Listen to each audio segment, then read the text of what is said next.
श्याम सुंदर दुबे जी, आपका हमारे कार्यक्रम में बहुत बहुत स्वागत है। धन्यवाद। बहुत ही अच्छा लग रहा है कि आपको राष्ट्रीय कबीर सम्मान जो कि मध्य प्रदेश शासन के संस्कृति विभाग द्वारा दिया जाता है वो आपको प्राप्त हुआ है। ये सम्मान आपके साहित्य संसार में कितनी अहमियत रखता है? ये सम्मान पाकर के मैं कृतार्थ हूँ और मैंने जो साहित्य का लेखन किया, साधना प्रारंभ की लगभग 60 वर्ष पहले से मैं लिख रहा हूँ।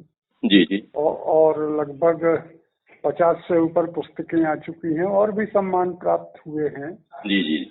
लेकिन ये सम्मान इसलिए महत्वपूर्ण है कि एक तो ये मध्य प्रदेश का संस्कृति विभाग का सम्मान है और इस सम्मान से ये है कि एक मध्य प्रदेश के साहित्यकार की एक पहचान बनती है, राष्ट्रीय स्तर पर पहचान बनती है। तो ये मुझे तो ये गौरवान्वित करने वाला सम्मान है और मुझे अच्छा लग रहा है। बिल्कुल अच्छा आपको भी लग रहा है और हम भी गौरवान्वित हो रहे हैं आपके इस सम्मान को प्राप्त होने पर। आपका जन्म हुआ है 12 दिसंबर 1944 को बरतलाई दमोह मध्य प्रदेश में और आप जानते हैं कि दमोह बुंदेलखंड का एक बहुत ही विशेष अंचल है। तो इस अंचल से आप आते हैं तो जाहिर है कि आपकी रचनाओं में, आपके साहित्य में बुंदेलखंड के दर्शन भी होते होंगे। तो बताएं कि क्या कहती हैं आपकी रचनाएं और बुंदेलखंड का परिदृश्य कहाँ झलकता है उसमें? मेरी समग्र रचनात्मकता में बुंदेलखंड प्रतिध्वनित होता है। अच्छा। बुंदेलखंड का जीवन, बुंदेलखंड के खेत खलिहान, बुंदेलखंड की डांगें, बुंदेलखंड का सघन वनांतर, ऊबड़ खाबड़, पहाड़ पर्वत, निर्जर, वहाँ के कृषक, वहाँ के मजदूर, वहाँ की संस्कृति, वहाँ के लोकगीत, वहाँ की लय, वहाँ के तीज त्योहार सब मेरे इसमें साहित्य में स्पष्ट होते हैं, अभिव्यक्त होते हैं, क्योंकि इनसे ही मुझे प्रेरणा मिलती रहती है। जी, मैं माटी से जुड़ा आदमी हूँ और माटी मेरे तलबों में निरंतर सरसराहट पैदा करती रहती है और ये सरसराहट मेरे दिमाग और हृदय तक पहुँचती है। बिल्कुल। उन्हीं संवेदनों का परिणाम मेरा साहित्य होता है। इस रूप में मैंने बुंदेलखंड की संस्कृति पर भी लिखा और मेरे जो उपन्यास हैं बुंदेलखंड के जनजीवन पर भी हैं।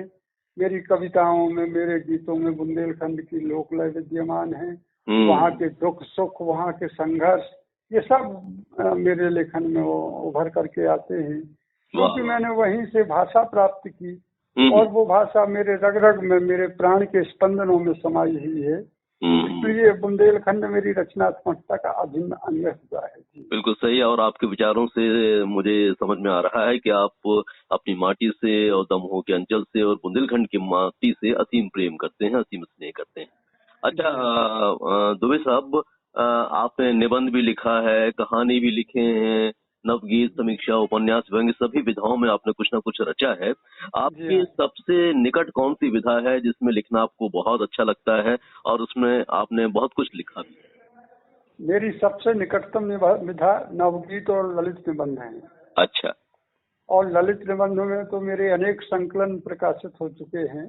और ये एक प्रकार की विरल विधा है जिसमें बहुत कम साहित्यकारों ने लेखनी चलाई है और ये एक प्रकार से ये पाठकीय कोने में भी निहित है। ये बहुत विस्तार नहीं लेती है विधा, लेकिन मुझे अच्छा लगता है इसमें लिखना, क्योंकि मैं चाहता हूँ कि ललित निबंध जैसी विधा साधारण पाठकों तक भी पहुँचे और साधारण जन की बात सुनने के लिए उसमें मादा हो और कहने का मादा हो। तो ललित निबंध मेरे बहुत नजदीक है, लेकिन मैं इसमें प्रयोग करता रहता हूँ। अच्छा अच्छा। और ये प्रयोग इस परंपरा को आगे बढ़ाने वाले हैं कि ललित निबंध को जटिल और संश्लिष्ट विधा माना जाता था, वो विधा मैं सहज पाठकीय दृष्टि से लिखना चाहता हूँ और लिख रहा हूँ। नवगीत तो मेरे प्राण में समाये हुए हैं।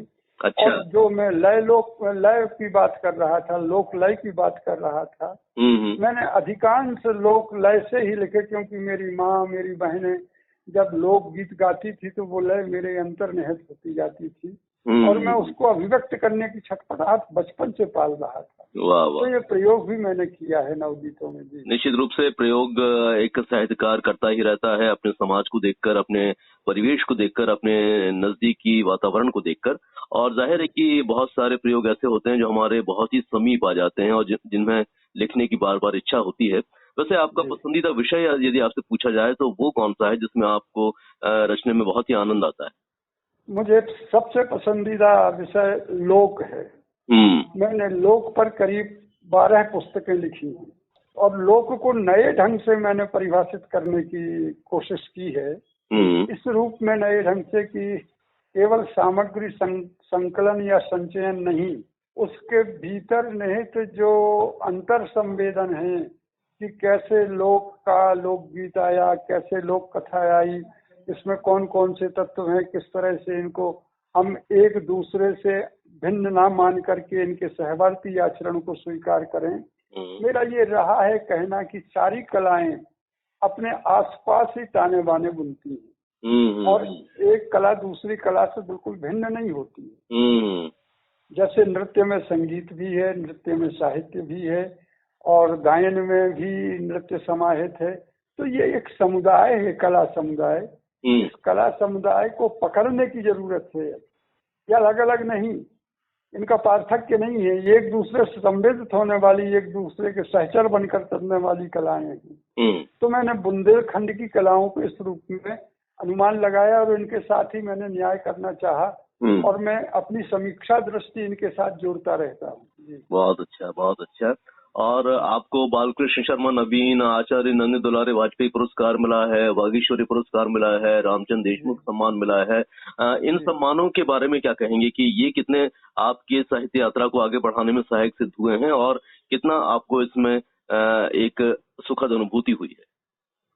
सम्मान और पुरस्कार एक लेखक के लिए प्रोत्साहित तो करते ही हैं, लेकिन उनको, उन सम्मानों का मैं आदर करता हूं, उनका सम्मान करता हूं और उनके साथ मेरा दृष्टिकोण ये जुड़ा रहता है कि हर लेखक के लिए प्रत्येक सम्मान के मिलने के बाद अपना आत्मान्वेषण करना चाहिए जी। एक तरह से अपनी आत्मा में खोजबीन करना चाहिए कि यदि मुझे ये सम्मान मिला है तो किस कारण मिला और मुझे इस सम्मान की रक्षा के लिए अब क्या करना चाहिए।